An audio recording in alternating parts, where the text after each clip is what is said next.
Welcome back to episode 2 of Everything RLabs Namibia. I am really excited. Just thinking back of, we were here, I can't say last week, but at least for episode 1, and there were quite a lot of intriguing conversations. But no, I'm not alone. Of course, I'm not alone. I've got the lovely Renee Parker with me. Hello, Renee. Renee.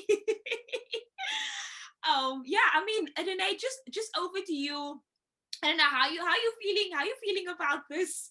Episode 2 is officially happening. Thank you, Christine. I'm feeling good. I'm feeling good today. I'm so excited that we get to continue this conversation.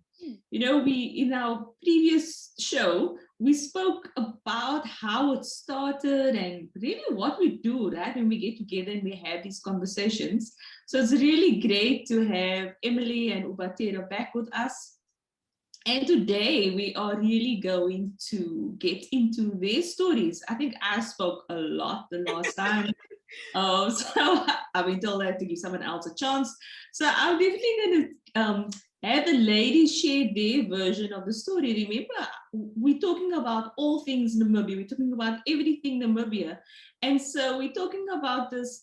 Yes, it's RLabs Namibia, but we're also wanting to know about Namibia as a country. We also want to know about the people that's from there and some of their traditions or culture, what they eat. You know, we love eating. So anything to do with that is always good to know. And at the same time, we might know the ladies through a working professional relationship, but I think we've become friends over the years. And just seeing each other on this journey has been really good. So we are really looking forward to hearing from them. So right now, I am going to hand over to Emily. She is going to share with us something. Ems, are you ready? I'm ready, Renee. Thank you. Well, hello again to our viewers, our listeners. Welcome back to episode 2. And I'm sure if you recall, Renee gave us a very good a good background of how the conversation started around about our labs program coming to Namibia. So I'm just going to give you a snippet of my journey through the RLabs concept, which is titled the Social Revolution Journey. So I have a picture that Renee used in her first presentation that was taken in 2012. So the picture was, I was part of the first group that was trained in Namibia. So we were trained in social media marketing for businesses, trained the trainer and entrepreneurship, and our trainers were Renee and Brent Williams. It was really amazing. So we're a group of 18 young people, and I was the youngest. And yes, I am today to give you my journey. So, right, moving on. After the conversations and everything started taking place in 2012, after I was trained, and then I was trained February to May, and then from July to October, I basically trained together with Asnat, Aini, and Lidwina. We trained the first group of young people in introduction to social media. And then in 2013, RLabs headquarters, through the partnership with the Namibia Business Innovation Institute, which was the Namibia Business Innovation Center. Now it's an institute hosted at the Namibia University of Science and Technology, which was Polytechnic, then decided to get into an agreement to host RLabs Namibia at the center. And in 2013, RLabs Namibia was launched. It was April, and it was such an amazing short event. The co-founder, Mr. Marlon Parker, obviously flew over to Namibia, and then he gave a speech and a background of how this journey started, how everything started. And then Asnat, then, who was the coordinator, also gave a speech of the way forward and so on. And then we had a picture there that was taken. I was in the middle. I was the trainer, the founder is on the right, and then Asnat is on the left. And yes, it was really amazing. We had the media invited, and then this article, I remember it was also published in the Economist newspaper, and yes, everyone was also excited. It was also published in the newsletters of the university and so on. And then moving on with my journey of training and facilitating, from 2012, I trained the first group. 2013, I think I trained 2 new groups as well. So I was always there as a trainer and facilitator. And this was really an amazing journey because you were learning on the go. Also getting to work with people from different backgrounds. It was really amazing. So I have a picture here on my far left. This was a picture that was taken in 2014. I think it was the photography training. We have Jason posing there. I remember he did, I think he set a timer on the tripod so that it can also be in the picture. That's why he's standing like this. And on the far right, you have an amazing, phenomenal lady. That is Vatera. She was part of my group. I trained her. That's a yay for me. And then on the right, we also had a group of other young people that we trained in social media. And they were just posting, I think they were posting from the tea break. You can see in the picture, they holding glasses of some juice, some tea, and some cookies, just as refreshments that we offered through the training. And then on the far, at the top down there, we also have another picture that myself and Aini trained a group in 2013, and together with Asnat. That group, I can see Vatera is still in that picture. Yay! Vatera came with us through the journey. And then on the last picture, we have an outreach program that we did in 2013 as well. It was in the northern part of Namibia. So that's why it's an outreach program, because we are basically, RLabs was based in Windhoek, but would also get opportunities to train people that are outside of Windhoek, which is the capital city. So yeah, that is my journey as a facilitator. And then through their journey, that was 2013. In 2014, I started working at RLabs. And then when I started working there, I was told you need to get your passport and so on. So after I got my passport, we were invited over to South Africa. And it was my first time out of the country and my first time on a plane. Wow. My nerves. I'm someone that is afraid of heights, and the plane taking off and so on, it was really, really nerve-wracking for me. My body was shaking, but I traveled with Asnat. She even had to hold my hand, and she was telling me, don't worry, you'll be fine. The whole time, I was so nervous, to the point that when they were offering us some refreshments on the plane, I was too nervous to even just take a bite, because I was still just getting into that. Okay, I'm in a plane, we are up in the air. What if something happens and so on? But yes, we finally reached Cape Town, and then we were welcomed by Renee and Marlon. It was so nice, and we got to meet the family. And then I think it was on our first day in Cape Town, because we arrived we took a morning flight, and then we also went to see the famous one of the 7 wonders of the world, which is in Cape Town. We went to Table Mountain, and then we used the cable car to go up the mountain. That I must say, it was also a bit nerve-wracking for me. As I said, heights for me and heights in one sentence. Whew. But I tried my best, but it was really fun. Hey, and then we also went to visit this gardens. Rene, what was the name of the gardens? I don't recall the full name. It was the Kirstenbosch Gardens. Yes, there you have it, viewers. The Kirstenbosch Gardens. It was really a nice place, and yes, we went there. It was myself, Asnat, and then we also have Stephanie that was visiting and staying with Renee then. And then moving on. So I have 2 pictures on the slide. The first one, it was a selfie that we took with Asnat on the plane. I'm smiling in the selfie, guys. Behind all that, I just had to smile. And then I have a very, very good, this is a family what do you, I think it's one of those that you can refer to as a family portrait. So I have this family portrait of the whole RLabs family. So when we went to Cape Town, we were invited to go for the strategic planning meeting. It was taking place in the Montague Springs. It was a very beautiful place that it was a bit outside the city. I remember we drove there on the bus, and it was really super amazing. Everyone is just so friendly, and that's something I picked up with RLabs. I think, I don't know, I think there's just something of when everyone coming in, I think it's that passion about people that just brings everyone together and so on. So it was really nice. And in the image, we were posing next to a pool, and everyone was wearing a black RLabs hoodie. So it was winter, it was really cold.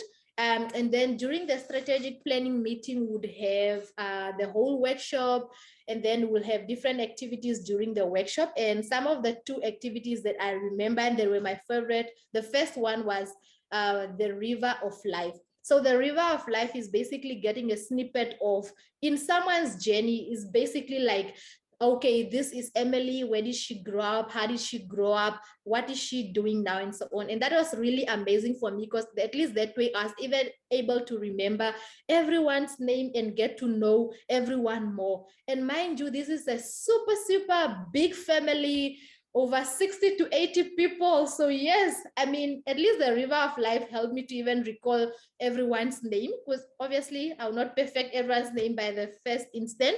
And then the other amazing activity that I enjoyed is everyone was handed sticky notes in the team, and then you had to write something good about someone.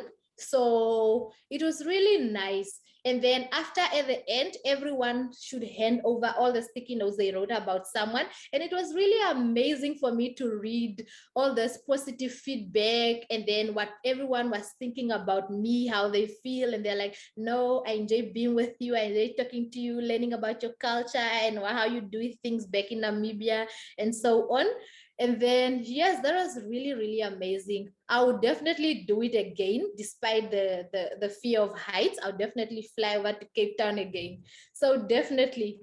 And then in the last slide, I have different images whereby we have the team from South Africa that came over to Namibia. And our team that came over, we had Angelo and Edwina. They offered the events management training. And then we had Ricky and Jason that offered the photography. Myself and Asnat were also part of the participants, because I mean, the only trainings we're offering then were social media, entrepreneurship, and train the trainer. So we also had to attend those trainings so that we can also be familiar with them next time we're going to host them. So we were participants then. We have a picture of Edwina doing the events management training, and a picture of Jason doing the photography, doing some practical activity with one of the students and showing how the camera operates. And then we have a nice, nice bright picture. So with this bright picture, we have Vatera with a bright smile in the picture. I remember she was also a participant in the training then. And then we had Ricky, Jason, Edwina, we had myself, and then Asnat also took that picture. So we have this very, very unique tradition in Namibia.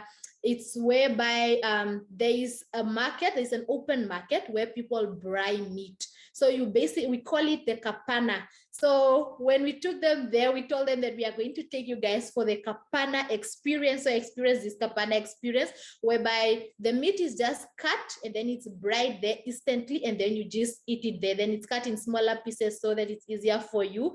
And yes, to my surprise, I mean, it's always difficult when someone is trying out something new, but Renee also said at the beginning, we love eating. So anything about food, everyone is there. So yes, we and the team enjoyed the Kapana experience.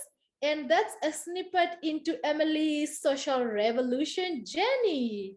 And I'll hand over to Renee or Christine to introduce our next marvelous, phenomenal speaker. Thank you so much, Emily. Oh my goodness, I love your your story. I love how you got right into it and mixing up all the social things. People that's listening or watching might just think that we never work. And then that's all we do, right? We go to resorts, we eat, we visit the tourist attractions. But yeah, I mean, I think, that's also part of it, right? As building relationships is very, very important. And it actually happens more when you're social than when you're actually planning to work on something, because it definitely sparks creativity. And when we have to get together in a room and think some serious stuff, it's really easy, to communicate and to connect on another level. So really loved how you shared all of that. And then, of course, our team, the extended team that had opportunity to go out to Namibia, I think that's really special.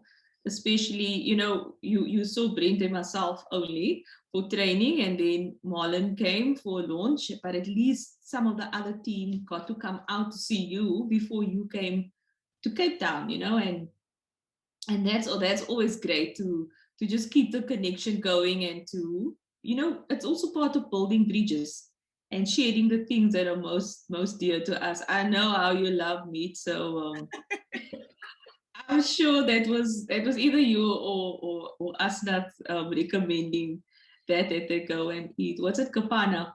Kapana, yes. Yes, So yeah, Cabana Rene. kapana, kapana. Thank you. Thanks, Emily. Can I add? We, Can I just yes, of course you can, Christine. I'm just thinking about it. Whenever I think about the Namibian ladies, of course, in South Africa, they would always ask, like what's on the menu. So it's just the part where you mentioned about the meat. I always remember, is there meat? Is there red meat? Then we're good. And it's normally they would say, like men like, good meat. No. The women are like, no, we love good we love good meat. I think, Emily, I just wanted to mention, the one thing that really, really stood out for me, every time you would mention about this fear of heights, at the same time you would be like, I'll do it again. And that's the one thing that I really love about you as a champion, but also just as Emily, as a woman, that you always need to, you pushing yourself clearly, because if I say I don't do heights, that I'm not going to get into a plane, I'm not going to say I want to do it again. But that's every time you mention it. And I mean, even you, I think South Africa really pushed you, because after the flight, no, let's just take you, on a cable car, on Table Mountain, and just challenge you even more. So I really, really loved listening to that. So yes, I think we good for the next journey. I love the image of this young lady in a red outfit. She really looked smart for training. I can't remember, on my RLabs journey, looking that smart for training specifically. And so I'm quite excited, just to hear from the lovely Uvater, and she's gonna share, tell her journey with us. So really, over to you, Uvatera. Thank you. Thank you so much, Crystal. You just rose adrenaline in me right now with the whole fashionist and outfit. But yeah, thank you so much. So to start off my journey, I would just want to bring across that I remember in Renee's presentation in the episode 1, she was talking about the dry Namibia, and then at some point they saw some water, and then when she came back again, it was green again. So for me, I just want to say, um, all seasons are actually needed. We need the winter, we need the spring, we need the summer, we need the rainy season, because all through all the seasons, this is how then the plants get to grow, shake off some seeds so that they can then go reproduce more plants of that nature. So my journey at RLabs started in 2013. So this is after I got my grade 12 results. I had failed miserably. I was so down, depressed, and wondering what is the next way forward for my life now. Where do I go? What do I do?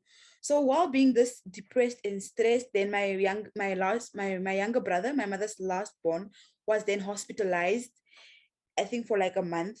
And while my mother was at hospital with him, she was reading a newspaper and she came across an article where there was an advert with RLabs, them training on introduction to social and digital media. And then she showed me the advert and directed me where to go and told me that I should go and apply. So I was not really in or up for it. I was just like, okay, fine, I failed.